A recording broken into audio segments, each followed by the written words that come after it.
ஆறுமுகானி சீரிக்க அறுபடை காத்தடிக்கும் பங்குனி உத்திர நாளில வள்ளி ரதம் துள்ளி வரும் தெற்கால பழனி மலையில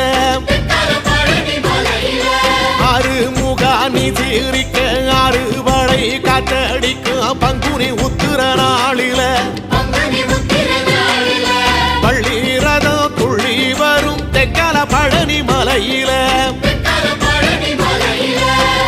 ஆண்டி வடிவானவனே ஆண்டி தச பாலகனே ஏழை என்ற மனசுக்குள்ளே என்னாலும் இருப்பவனே கந்தா உன்னிடம் குறைகள் சொல்ல வேண்டும் வரங்கள் 1000 அள்ளி செல்ல